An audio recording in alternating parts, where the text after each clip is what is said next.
He's got lines of distension across the duodenum, and the interior wall is ripped open. This man ate till he burst. What about these bruises? Have you gun pressed against his head? Pressed hard enough, sure. Fuck yeah. Marks from the front side flush with the muzzle. Killer put a bucket beneath him, kept on serving. Took his time, too. Victim's throat was swollen, probably from the effort. In the grocery bags, we found 2 receipts. That means the killer stopped in the middle of everything and made a second trip to the supermarket. So? This is beginning. And if I may speak freely, We're all friends here. this should not be his first assignment. Oh, come on. I knew it. This is not my first assignment, you dick. It's too soon for him. As we near the film's final act, Detective Somerset, played by Morgan Freeman, shows his true motives for wanting to leave the police force. I just don't think I can continue to live in a place that embraces and nurtures apathy as if it was a virtue. He continues, It's easier to lose yourself in drugs than it is to cope with life. It's easier to steal what you want than it is to earn it. It's easier to beat a child than it is to raise it. This discussion comes off the back of one of the film's central tensions between our 2 detectives. Somerset's partner, Detective Mills, played by Brad Pitt, insists that all the crimes that occur in their city are from nutjobs and the criminally insane. Somerset has a more sobering hypothesis, that these criminals are simply people. But as the mastermind criminal testifies himself, We are not what was intended. when packed together into the dark, grimy, dingy, noirish and ever-reigning city where Seven takes place, we can almost understand why. The city itself is unrelenting. Blocks upon blocks of faceless apartment buildings, both inhabited and empty, are derelict, connected by endless streams of traffic and alleys filled with down and outs. Landmarks, cultural sectors, parks are all nowhere to be seen here. And even when we do get a glimpse inside the homes of our characters, the places they're living in are unbearable. Somerset lives alone, only able to sleep by a ticking metronome, and Mills lives above the subway, which literally shakes the house to its core every few minutes. In short, this isn't a hospitable city, but it also isn't any specific city. It's telling that throughout the film, no name is given, and all the characters simply refer to this monolithic cesspit as this place. Hey guys, what's happening? Nihat here with Film Comics Explained, and is voted for by you guys in last week's poll. Today we'll be unpacking David Fincher's twisted thriller, Seven. Seven revolves around 3 key players, Detective Somerset, Detective Mills, and the criminal mastermind John Doe. Formatted in 7 days, the film follows our 2 detectives as they uncover crime upon crime and struggle to uncover the man behind the axe. Somerset and Mills play off each other like body cops with straight faces. Somerset is a calm, reflective, and world-weary detective on the verge of retiring from the force, with dreams of leaving the city and living out the rest of his days solo. The very first time we see him on the crime scene, though, it reveals what he truly cares about. Kids see it. You know, we are all going to be real glad when we get rid of you, Somerset. You know that? It's always these questions with you. Did the kids see it? Who gives a fuck? A scene which reveals that Somerset is perhaps alone in caring for the people of this dark city. Mills opposes Somerset in almost every way. His emotions burst off the handle, forcing him into dire situations. He's married, idealistic, youthful, and full of spirit. Features that very much become his downfall when they're toyed with by John Doe. Doe himself, whose actor's name famously stayed off all the publicity material for the film, is dismissed by Detective Mills as a lunatic. But he's not. He's measured, calm, and takes his work, the killings that we see throughout the film, very seriously. He treads a bizarre line between hate criminal and biblical retribution bringer, but what is most revealing is that he claims, It doesn't matter who I am. Who I am means absolutely nothing. revealing the spiteful allegory that lies within his work. And after all, with his name being John Doe, he's quite literally a stand-in for the everyman.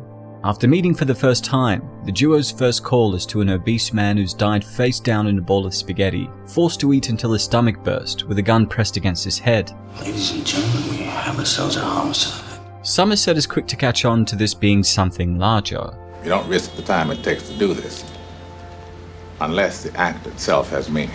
And they later find the words gluttony written on the wall behind the refrigerator. The very next day, a criminal attorney is forced to cut out a pound of his own flesh, and the word greed is found scrawled on the floor in his blood. This direct link to the sin of greed pushes Somerset into the library for some research.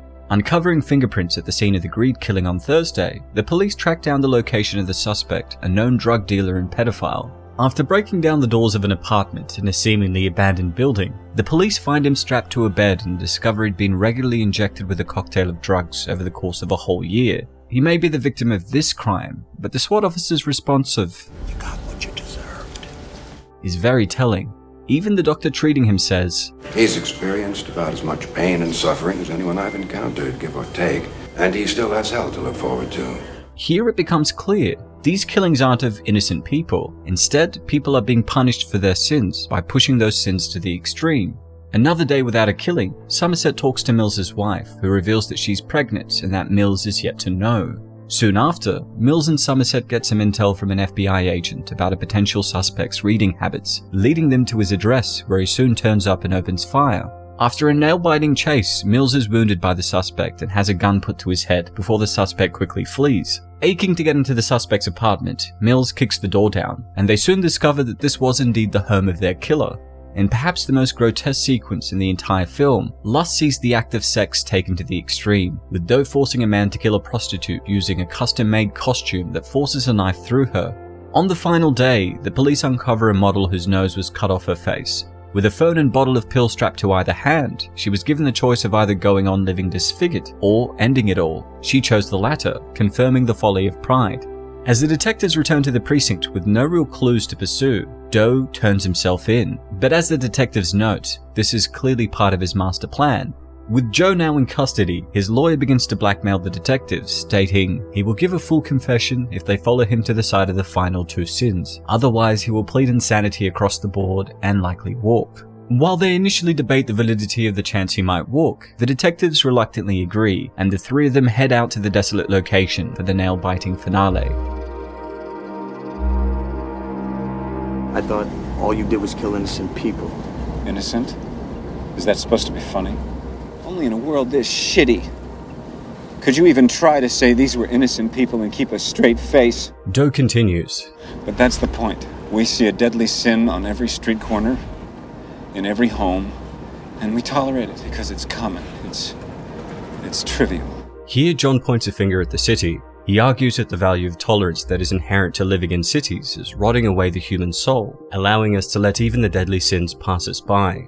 What's even more interesting here is that perhaps the value of tolerance Doe describes is not so dissimilar to the false virtue of apathy Somerset mentions as his reason for wanting to leave the city. And well, we can't argue that we've experienced this hateful side of the city throughout the whole of Seven.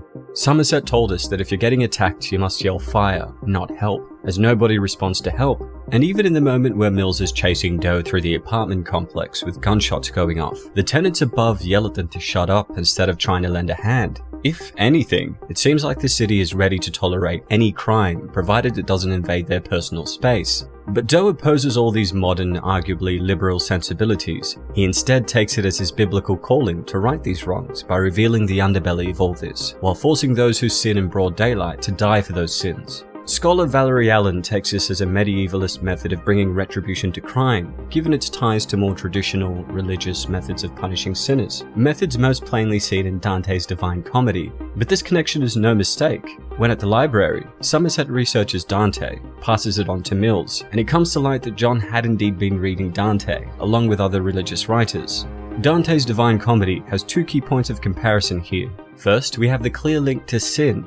In the Divine Comedy, Dante is led through all the circles of hell by Virgil, witnessing individuals suffering their horrific fates which resulted from their sins.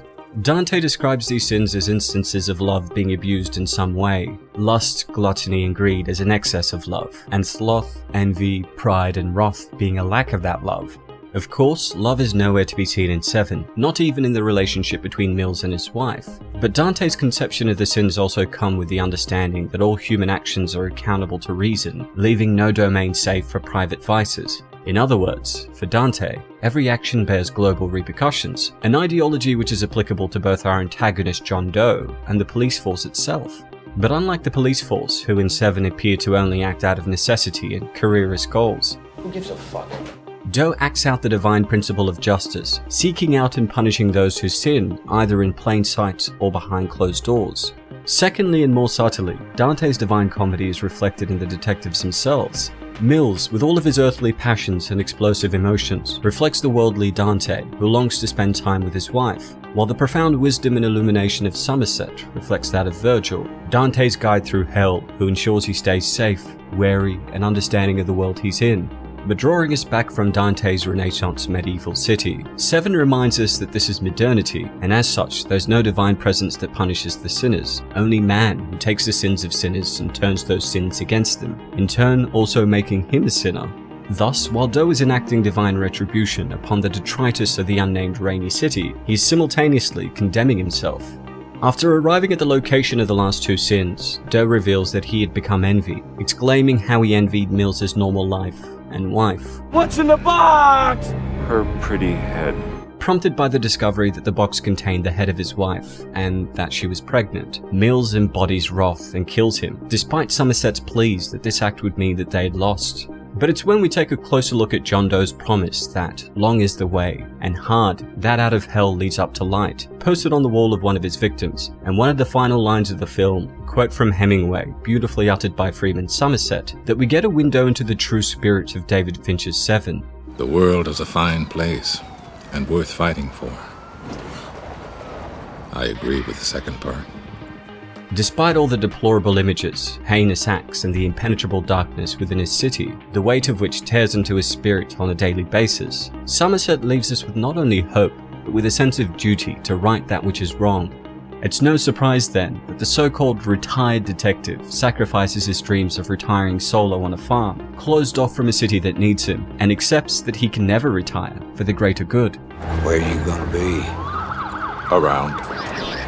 I'll be around.